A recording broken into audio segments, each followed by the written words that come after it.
Hey everyone, let's start about ascomycetes. In the last lecture, we have already discussed about phycomycetes. जिन लोगों ने video नहीं देखा है वो प्लीज़ जाकर ज़रूर से ज़रूर देखें। अब एस्कोमाइसिटीज को और हम कहते हैं सैक फंगाई, क्योंकि एस्कोमाइसिटीज के पास सैक लाइक स्ट्रक्चर होता है।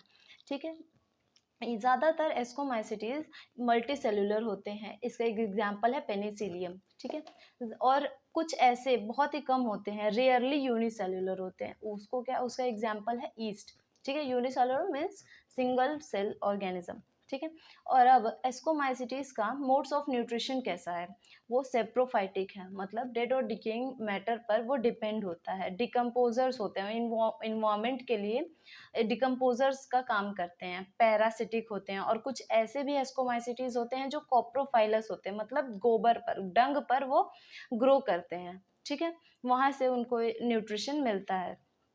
ठीक है, अब यहाँ पर जो एस्कोमाइसिटीज है उसके जो माइसीलियम होता है वो ज़्यादातर ब्रांच और सेप्टेट होता है। ब्रांच मतलब बहुत ज़्यादा ब्रांच होता है, और सेप्टेट मीन्स उसमें डिविजन्स होते हैं। जैसे कि ये हाइफी है तो, और यहाँ पे सेप्टेट होते हैं, मतलब ये तो सेप्टेट हो गया। और अगर ये ऐसे ही सिर्फ ऐसे है और इस यहाँ पर कोई डिवीजन नहीं है और ऐसे ही सिर्फ न्यूक्लियस यहाँ पर प्रेजेंट है, तो इसको ए सेप्टेट बोलेंगे, और इसको क्या कहेंगे, सेप्टेट बोलेंगे, क्योंकि इसमें डिविजन्स हैं।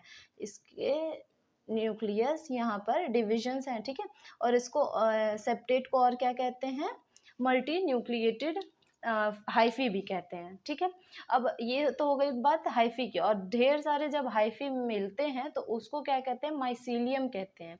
तो यहाँ पर एस्कोमाइसिटीज का जो माइसीलियम है वो सेप्टेट टाइप का है। ठीक है, यहाँ पर डिविजन्स हैं।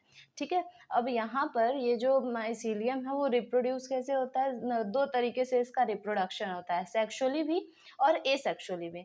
ठीक है, सबसे पहले एसेक्सुअल रिप्रोडक्शन में पढ़ते हैं हम लोग। यहाँ पर एसेक्सुअल रिप्रोडक्शन में यहाँ पर एसेक्सुअल स्पोर्स होते हैं, उसको क्या कहते हैं, कोनिडिया कहते हैं। और ये कोनिडिया जो है वो कहाँ पर प्रोड्यूस होता है, एक माइसीलियम है जिसका नाम है कोनिडियोफोर। ये माइसीलियम है। ठीक है, और इसको क्या कहते हैं, कोनिडियोफोर कहते हैं। ये ब्रांच जैसा दिख रहा है, ब्रांच। और ये क्या होता है, ये एक्सोजीनियसली, मतलब कि यहाँ पर ये बाहर, इसके स्पोर्स जो हैं वो बाहर ही प्रोड्यूस होते हैं। ठीक है, ये क्या है, ये कोनिडिया है और ये कोनिडियोफोर्स है। ठीक है, और ये माइसीलियम इसको कहेंगे। ठीक है, और ये स्पोर्स हैं। अगर ये स्पोर्स इससे अलग हो रहे हैं और फिर बाद में ये जब ये स्पोर्स जो हैं जर्मिनेट होगा तो फिर से एक यहाँ पे माइसीलियम ग्रो कर लेगा, एक कोनिडियोफोर ग्रो कर लेगा। ठीक है, ये हो गया एसेक्सुअल रिप्रोडक्शन ऑफ एस्कोमाइसिटीज। अब यहाँ पे अब पढ़ते हैं हम लोग सेक्सुअल रिप्रोडक्शन ऑफ एस्कोमाइसिटीज। अब सेक्सुअल रिप्रोडक्शन में भी एक सेक्सुअल स्पोर्स होते हैं, और उसको क्या कहते हैं, एस्कोस्पोर्स कहते हैं। एसेक्सुअल रिप्रोडक्शन में जो उसका स्पोर था उसको क्या कहते हैं, कोनिडिया, और उसके ये देखिए इसको क्या कहते हैं, कोनिडिया कहते हैं। ठीक है, और उसके माइसीलियम को कोनिडियोफोर कहते हैं। और यहाँ पर सेक्सुअल रिप्रोडक्शन के लिए इसका जो स्पोर्स है उसको क्या कहेंगे, एस्कोस्पोर्स कहेंगे। ओके, और इसके जो ये फ्रूटिंग बॉडी है उसको कहेंगे एस्कोकार्प्स फ्रूटिंग बॉडी है। ठीक है, अब यहाँ पर ये जो माइसीलियम आपको दिख रहा है और ये फ्रूटिंग बॉडी के अंदर होता है, इसलिए इसको क्या कहते हैं, एंडोजीनियस। एंडोजीनियसली इसके जो स्पोर्स होते हैं वो अंदर ही ग्रो करते हैं, एंडोजीनियसली है। ठीक है, और एसेक्सुअल में एक्सोजीनियसली था।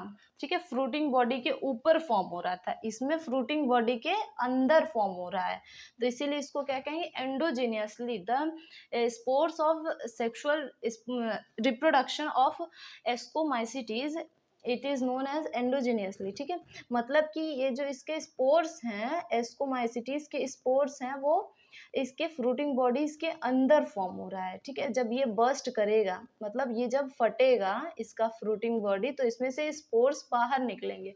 यही स्पोर्स बाद में जब जर्मिनेट होंगे तो फिर से एक माइसीलियम फॉर्म कर लेंगे। ठीक है, अब यहाँ पर एस्कोमाइसिटीज का एग्जाम्पल है एस्परजिलस। ठीक है, क्लेविसेप, न्यूरोस्पोरा, ठीक है। ये जो न्यूरोस्पोरा है वो किस में यूज होता है, बायोकेमिकल एंड जेनेटिक वर्क में यूज होता है, ठीक है। कुछ ऐसे भी फंगस होते हैं जिनको हम खा सकते हैं, मतलब एडिबल होते हैं। उनका नाम क्या है, एक मोरल्स है और एक ट्रफल्स है। इसको और क्या कहते हैं, डेलिकेसीज कहते हैं, ठीक है, क्योंकि ये खाने लायक होता है, ये एडिबल फंगस में होता है, ठीक है। Thank you so much. In the next lecture, we will study about Basidiomycetes. Okay.